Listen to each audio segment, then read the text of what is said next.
While the EU trade deal continues to divide public opinion, politicians raise doubts over the bloc's ability to cope should an agreement ever be reached with Ukraine. Now, let's take a look why. Well, over 20% of Europe's population at this point is at risk of poverty. Bulgaria is one of the EU's most impoverished countries, with nearly half its population living close to the breadline. Romania is not far behind, where 4 out of 10 find it hard to make ends meet. And in bailed out Greece, slightly over 30% of the population struggle to meet financial demands. And about the same percentage in Italy and Spain are under pressure from harsh austerity measures. Artisa Gorpiskunov went to a food bank in Rome, where essential provisions are handed out to the city's poorest. Marco used to work as a pizzaiolo. Many Italians used to call it the golden skill, which would always get you work in Rome.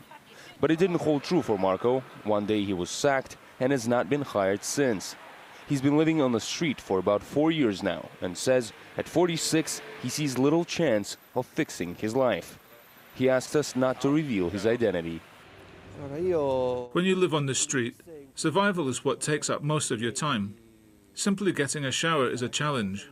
It takes so much time to take care of yourself like a normal person. You reach the end of the day and you're exhausted and depressed. With the Italian economy going through its longest recession since the Second World War, over 12% of adults are unemployed, while 4 out of 10 young people don't have a job. There are no official figures on the homeless. We have any type of food that we can get for free from somewhere. More Italians are beginning to turn to charity and humanitarian aid for help.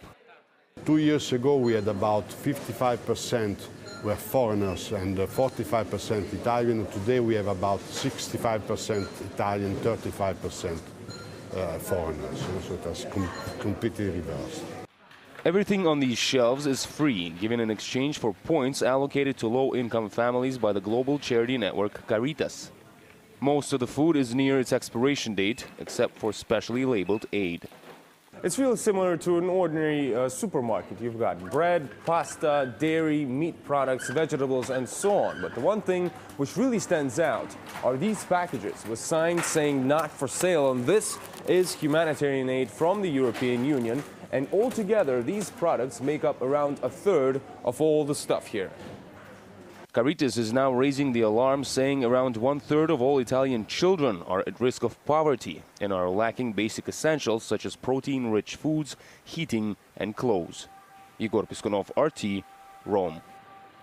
Europe is experiencing its worst humanitarian crisis for decades, according to a survey by the International Red Cross. Millions of Europeans are unable to afford food or a roof over their heads. The organization's European director told us the number of people having to turn to charity is beyond their worst expectations. What we have seen since we did our first survey in 2009 and until 2013 is that the crises are really taking root at community level, at individual level and at household level to a different degree. Because people today has used all their savings. There is nothing left. We are seeing a rapid decrease in what we call the middle class people. The British Red Cross, what they are doing right now and what they launched more than a month ago is the biggest food distribution campaign since the Second World War. It is serious, even for the ones of us working in this business on a daily basis. We were shocked when we saw the accumulated data across Europe.